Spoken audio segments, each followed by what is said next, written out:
Good morning, students. This is class 9th, History, chapter 3rd, Nazism and the Rise of Hitler. Today is going to be our 5th class on this chapter.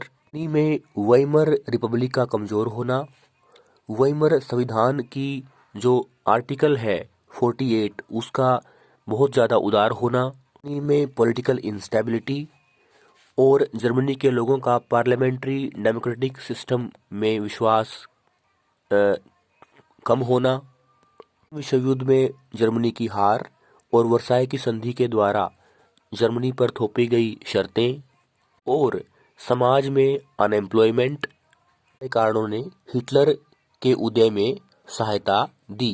Hitler 1889 में Austria में पैदा हुआ और गरीबी में वो युवा हुआ और जब फर्स्ट वर्ल्ड वॉर शुरू हुई तो उसने सेना में अपने आप को भर्ती करवाया और पहले मैसेंजर फिर कॉर्पोरल बना और बहुत सारे बहादुरी के लिए मेडल भी पदक भी जीते।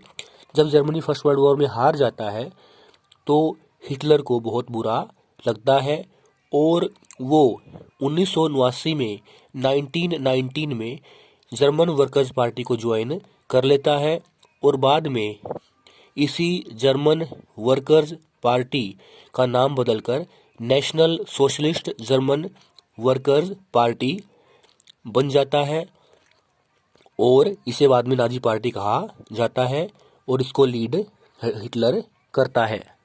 1928 में नाजी पार्टी को केवल 2.6% वोट ही मिलते हैं रिक्सटैग में, जर्मनी की पार्लियामेंट में, जबकि 1932 में ये सबसे बड़ी पार्टी बनकर उभरती है 37% वोट्स के साथ। कारण क्या? Economic depression, world wide economic depression जो 1929 में आया, जब बैंक थे वो ढह गए, बिजनेस बंद हो गए और जो कर्मचारी थे उन्होंने अपनी नौकरियां खो दी और मध्यम वर्ग इस बात से खुश नहीं था। 1923 में भी हिटलर ने बावेरिया पर अधिकार करने की कोशिश की लेकिन और वो बर्लिन की ओर बढ़ा, लेकिन वो असफल रहा और राजद्रोह के आरोप में उसे गिरफ्तार भी किया गया, लेकिन बाद में वो आज़ाद हो जाता है। तो हम क्या देखते हैं कि जर्मन सोशलिस्ट वर्कर पार्टी के माध्यम से हिटलर प्रचार करता है, प्रोपेगेंडा करता है। एक शक्तिशाली वक्ता होने के कारण वो अपने दर्शकों को, श्रोताओं को अपनी ओर आकर्षित करने में सफल हो जाता है। वो लोगों को विश्वास दिलाता है कि वो वर्साई की संधि का बदला, के अन्याय का बदला लेगा, जर्मन लोगों को उनका खोया हुआ सम्मान दिलाएगा, लोगों को रोजगार देगा और जो नौजवान हैं उनका भविष्य सुनिश्चित करेगा और जो साजिशें जर्मनी के खिलाफ हो रही हैं उनको जवाब देगा। ने एक नई तरह की राजनीति का तरीका अपनाया, लोगों को मोबिलाइज करने के लिए जो रिचुअल्स थे, रीति रिवाज थे, उनका सहारा लिया।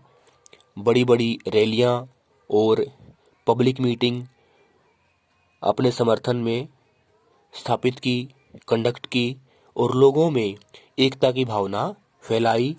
लाल झंडे और लाल बैनर जिनमें स्वास्तिक का निशान होता था वो शुरू किए गए।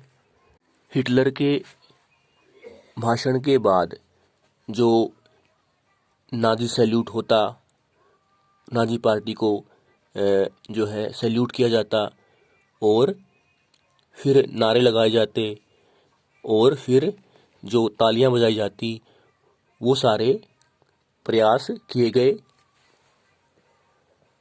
हिटलर को एक मसीहा के रूप में, एक तारणहार के रूप में, एक मुक्ति दिलाने वाले के रूप में देखा गया, जो लोगों को उनको खोया हुआ सम्मान दिलाएगा और जो देश में इकोनॉमिक क्राइसिस और पॉलिटिकल इंस्टेबिलिटी है उसको समाप्त करेगा।